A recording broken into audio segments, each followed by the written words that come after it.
ang pangalan, ang pamana, at ang pinagmulan. Bago pa man makilala si AJ Raval bilang isa sa pinaka-controversial at pinakamatunog na artista ng kanyang henerasyon, nakaukit na ang kanyang apelyido sa mundo ng showbiz. Hindi siya basta-bastang bagong salta. Siya ay anak ni Jeric Raval, isa sa pinakasikat na action stars noong dekada 90 at early 2000s. Nakilala sa matitikas na galaw, maangas na karakter, at karismang pang-telebisyon at pelikula. Bilang anak ng isang kilalang aktor, maraming oportunidad ang maaaring magbukas pero may kaakibat din itong pressure. Hindi sapat na kilala ka, kailangang mapatunayan mo rin ang sarili mo. Sa murang edad ay exposed na si AJ sa mundo ng artista. Kasama niya ang kanyang pamilya sa iba't ibang set, recordings at events. Ngunit hindi agad malinaw kung papasukin ba niya ang industriyang ito.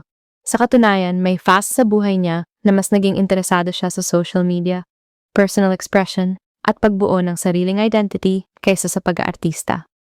Pero gaya ng maraming kabataan ngayon, unti-unti siyang nakakuha ng audience sa Facebook at TikTok. Dito una siyang umani ng simpatiya. Simple, petmaluang humor, may angking ganda, at madaling mahalin ng camera. Nag-viral ang ilan niyang videos, lalo na yung may halong sass, confidence, at playful na pagkatao. Hindi niya alam na unti-unti na pala siyang napapansin ng mga talent scouts ng iba't ibang management. Sa puntong iyon, malinaw na may screen presence siya. Iba ang dating. At ganito ang mga bagay na hinahanap ng entertainment industry. Ang unang pagkakataon sa showbiz. Bago pa man dumiretso sa Viva, dumaan muna si AJ sa iba't ibang maliit na proyekto. Guestings, indie works, social media collaborations, at ilang online shows. Ang layunin niya noon ay hindi pa seryosong career path, kundi exploration. Gusto niyang subukan kung hanggang saan ang kaya niya sa harap ng kamera. Sa panahong ito, napansin na ng ilang taga-Viva ang pangalan niya. Ngunit gaya ng anumang kumpanya, hindi sila basta kukuha ng artista dahil sa views. Kailangan nilang makita kung may potential for growth, kung may star factor, at kung kaya niyang sumabay sa branding na gusto ng Viva sa panahon na yon. Mahalagang tandaan, around 2019 hanggang 2020, nagsisimula ng ipivot ang Viva sa digital space dahil sa lumalakas na streaming market. At sa pagdating ng pandemya, sumabog ang pangangailangan para sa Viva Max, isang platform kung saan maraming bagong artista ang pwedeng i-launch. Isa sa pangunahing goal ng Viva ay magpasok ng mga fresh faces at magbigay ng mas bold, daring at dynamic na content na hindi kayang gawin ng mainstream TV. Si AJ Raval, sa kanyang combination ng youthfulness, confidence at natural na appeal, ay naging ideal candidate. Ang paglapit ng Viva. Bakit sila nagka-interest sa kanya? Maraming dahilan kung bakit napili siya. Social media traction. Hindi may kakaila. Bago pa man siya maging full-fledged Viva artist, meron na siyang solid online engagement. Sa industriya ngayon, malaking advantage ito. Ang organic following ay indication na may pull ang isang artista. May taong talagang nag-aabang. Ang Raval brand, hindi lang siya basta anak ni. Ang apelidong Raval ay may kasaysayan sa action, intensity, lakas ng karakter, at medyo fierce na imahe. Nakita ng Viva na ang ganitong image ay pwedeng i-translate sa content na mas daring at mas adulto, which aligns sa plano ng Viva Max. Natural on-screen, may mga artista na kahit anong acting workshop hirap pa rin mag-project. Si AJ, kabaligtaran, walang pilit. When she speaks, she sounds authentic. When she moves, she looks comfortable. Ito ang klase ng artista na kayang i-mold. The timing. Sa entertainment, timing is everything. At noong 2020 hanggang 2021, nagbabago ang landscape. Naghahanap ang Viva ng fresh stars na hindi natatakot sumubok ng mas mature content. Bilang bagong henerasyon ng artista, mas open si AJ sa ganitong direction. It was a match. Ang pagpapasok sa Viva formal o hindi.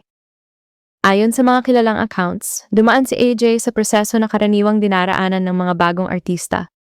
Meetings, talent evaluations, workshops at contract assessments. Hindi ito agad-agad. May deliberations, may screening.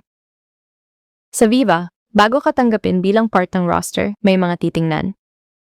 Commercial appeal, acting range, marketability, willingness to take roles, potential longevity. Sa bawat parameter, pumasa si AJ. Matapos ito, pinapirma siya bilang Viva artist. At dito nagsimula ang tunay na paghubog sa kanya. Isa sa unang pelikulang nagbigay sa kanya ng pansin ay Paglaki ko, gusto kong maging porn star. Kasunod nito ang iba pang pelikula. Taya, Crush Kong Curly, Nerissa, Eva. Binibigyan siya ng Viva ng roles na may temang sexy, mature, intense, at puno ng emotional conflicts. At sa bawat proyekto, unti-unting tumitibay ang kanyang tatak bilang isa sa pinakamatapang na bagong artista ng henerasyon. Hindi magiging kumpleto ang kwento ni AJ kung hindi babanggitin ang kontrobersya na laging kaakibat ng kanyang pangalang sumikat sa internet. Kasama dito ang issues about relationships, social media scandals, assumptions ng publiko, viral topics sa Facebook at YouTube. Pero sa halip na magpabagsak, nagbigay ito sa kanya ng notoriety. Isang uri ng publicity na mahirap kunin pero malakas makaangat sa pagiging household name. Sa entertainment business, mahalaga ang visibility. At si AJ, kahit sa gitna ng kontrobersya, ay laging trending. At para sa Viva, iyon ay sign na sulit ang investment. Ang dynamic ng Viva at Viva Max at bakit swak si AJ Raval sa sistemang ito. Upang maunawaan kung bakit mabilis ang pag-angat ni AJ, kailangang unawain ang structure ng Viva Max.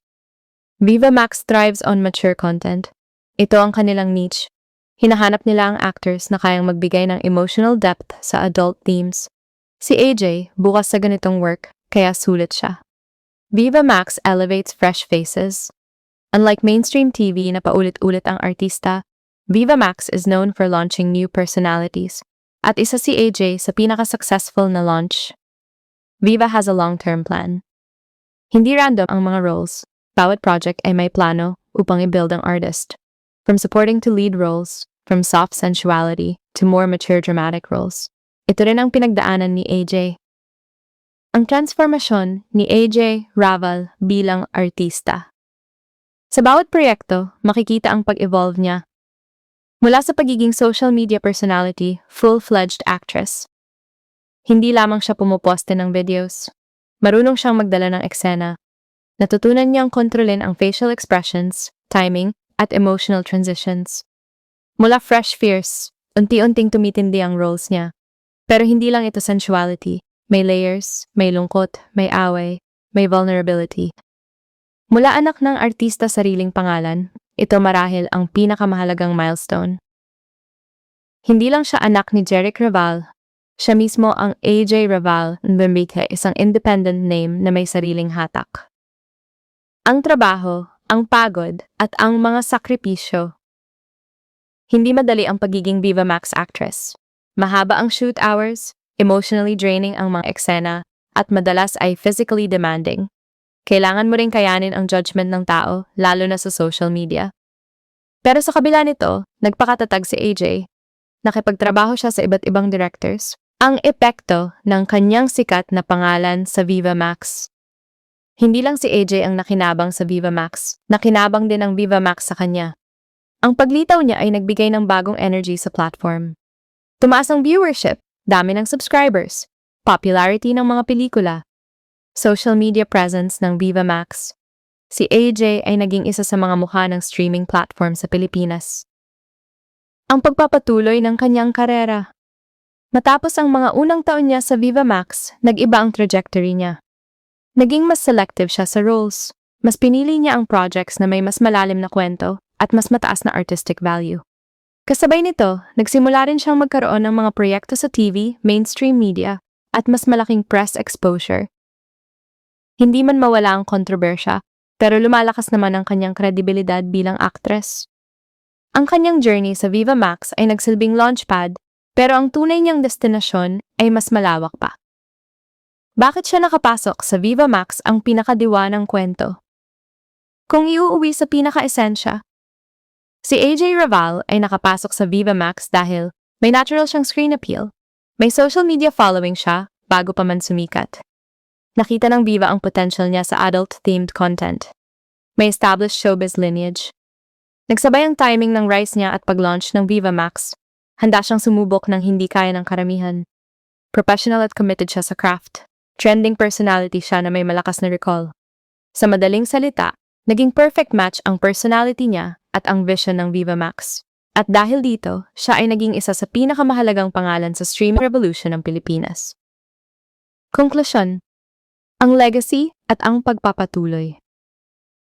Gaano man karami ang kontrobersya, projects at opinyon ng tao, hindi may kakaila na si AJ Raval ay naging mahalagang bahagi ng bagong era ng Pinoy cinema. Marami ang kumontra, marami ang humanga, pero mas marami ang nanood at nagusisa. Kung hindi siya naging interesting, hindi siya magiging top trending name sa social media. At kung hindi siya magaling, hindi siya bibigyan ng viva ng sunod-sunod na roles. At sa huli, ito ang pinakadiwa. Nakapasok si AJ Raval sa Viva Max dahil pinatunayan niya na siya ay higit pa sa kanyang apelyido.